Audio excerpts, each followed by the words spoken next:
Ken Trom of Atlantic Richfield. This is Standard Oil. Of course, you recognize ARCO, Atlantic Richfield Standard Oil Company, one of America's greats back in those early days. And the different oil companies, Texaco, Shell, Standard Oil, and Chevron, basically divided up the Arab world. And each one of them took a country and said, we will go and produce the oil fields in that country. The Arabs didn't have the money to produce them. And Mr. Ken Trom was given the job by Atlantic Richfield of producing the oil field in Kuwait, Dubai, and that part of the world. Ken Trom is a gentleman who has given me so much information over the years. We've spent hours and hours together talking about what is happening in the Arab world, and which I'll go back and give in detail later. Now, about 1977 through 81 was the Carter administration. You'll remember that the Secretary of State was Mr. Henry Kissinger. He traveled abroad to every major oil-producing country at that time and tried to cut them a deal. I will go into that deal that he cut and why it is so significant to what's happening in America right now, because at that point, we began the indebtedness of the United States of America by a design plan, and I'm so glad that Alex mentioned the 50-year cycle, because this is exactly what we are going through at this time. I had not thought of that, but Alex, you're right, and I have heard this in many places. At this point, OPEC had an agreement, and there was every nation in OPEC, every major oil-producing country in OPEC, agreed to Henry Kissinger's deal with the exception of two. One was Iraq, and that's the reason that Iraq had to be conquered and taken out, and the next one was Iran. Iran has had every kind of problem imaginable because they would not go along with Mr. Henry Kissinger's agreement back in 1977 through 81. Now, at this point, America began its debt spiral, and someone needed to buy the United States debt. Mr. Kissinger knew this, and as a result, the part of the cutting of the deal was that they would buy our T-bills, buy our debt. In turn, we would buy their oil, and at this point, it was decided by the elite that the American oil fields would not be produced. Folks, I hope you're hearing this because it's so significant to what they have told me now is about to happen. The American oil fields would not be produced because the foreigners, we had to buy our oil from them in order for them to turn around and buy our national debt, and they had to keep it that way. They closed up oil wells everywhere. They shut down major production from the Arctic Wildlife Refuge.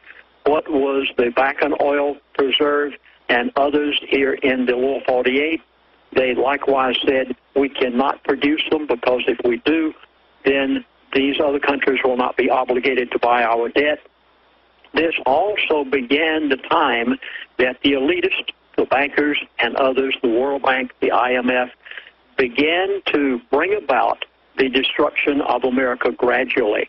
You've heard me speak of the Devil's Messiah plan. Every bit of this fit into their perversion of the United States of America. Then came 1970. I'm just giving you a quick overview, and then we'll go back since we have time in the program today to take these one by one. In 1970, the Alaskan oil was found, somewhere around 1970. In 1974 through 76, the Trans-Alaska Oil Pipeline was built. And in 1976, one of the largest oil fields ever discovered in the world, and in particular in the United States of America, it's described in my book, The Energy Non-Crisis. Gull Island will blow your mind. This is a story within itself because after Gull Island was brought in, I was in the room with the oil company officials. I later asked Mr. Fromm, why don't you bring this oil to the American people? I knew already why. They couldn't. They had no choice.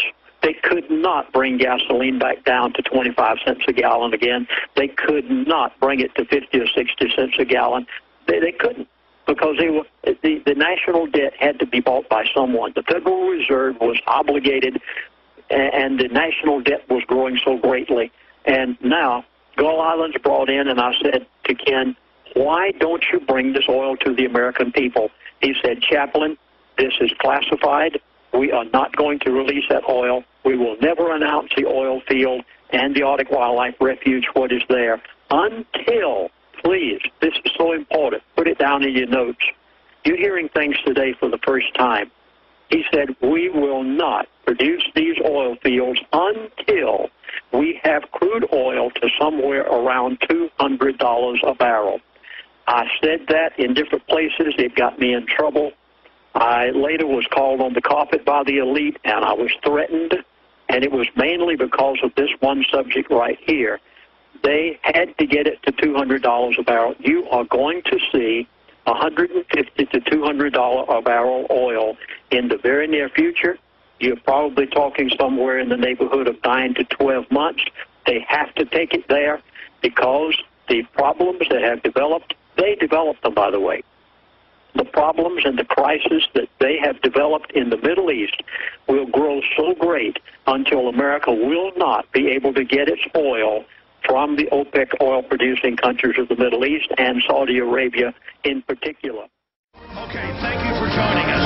Pastor Lindsey Williams worked in the board meetings with Atlantic Richfield and in meetings with other top oil companies.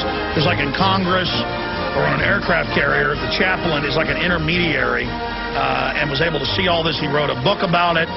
Since then, 30 years later, everything in that book, The Energy Non-Crisis, is now out in the open. That they could have dozens of pipelines coming out of Alaska, supplying the entire United States for over 100 years. It's easily recoverable oil. It's there. They capped it. Now, since then, he has these two sources, one a former CEO, and I know for new listeners been listening the whole time here, like we've already heard this. I'm recapping for new listeners. People are tuning in, in and out constantly. Then, starting about 3.5 years ago, Ken Fromm and the other fellow started telling him basically the same information, that oil would go from $50 a barrel up to $150. Then people thought it would go to $200. His source said no. Now it's going to plunge down to $40. It went below $40, like $32. I saw it. Then he said for 2 years it's going to be basically just gradually going up slowly. Enjoy yourselves. Go out and have plenty of gas. But in 2 years, get ready. We're now 2 years later. 4 months ago, Lindsey says they're going to have a crisis in the Middle East. And I said, war? He said, no, my sources just said it's going to be in turmoil, but that is a trigger and a distraction from China. Watch it. It's the big one. But they didn't go further. Now Mr. Fromm has died. The other source, it has gone all the way with the entire plan. And we can see the plan of deindustrialization, moving all the jobs to China. China in the news today, secretly pressuring the U.S. government as holders of our debt to allow them to buy up U.S. companies and block SEC corruption probes and antitrust issues. This is about the globalists teaming up with China and muscling out the U.S.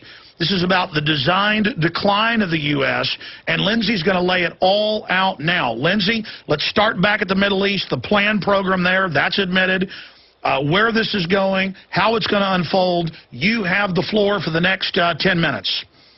The standard currency of the world is crude oil. Please write this down in your notes, and I hope you have a pencil and paper and you're taking notes today, and you'll put it beside your calendar, because barring divine intervention, the elite will do what you're about to hear. The standard currency of the world is crude oil. It is not the dollar. It's not the euro. It's not the won. It's not the pound. It's crude oil. Crude oil. Please put it down. It's the most important object out there. The Muslim Brotherhood are being supported by the elite of the world who have the crude oil in the palm of their hand. Please note this. What you saw happen in Egypt, what's happening right now in Libya, what is taking place in the United Arab Emirates, is going to spread throughout the entire Arab world. Most all of OPEC. Now, OPEC includes a few other nations beside the Arab world.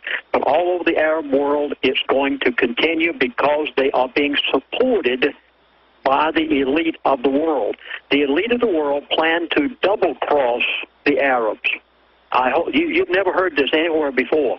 This will be so new to you until I'm sure you're going to be startled, as you have by many of the other things that these people have told me. Please note again, the Arab world, the Middle East in particular, OPEC in general, are going to be double-crossed by the elite of the world. And if any of the Arabs out there are listening to me, I hope your princes, your sheikhs and your sheiks and the people of those countries will listen to you, because 70 years ago you were nothing but nomads, roaming the deserts riding camels. You're going back to that again.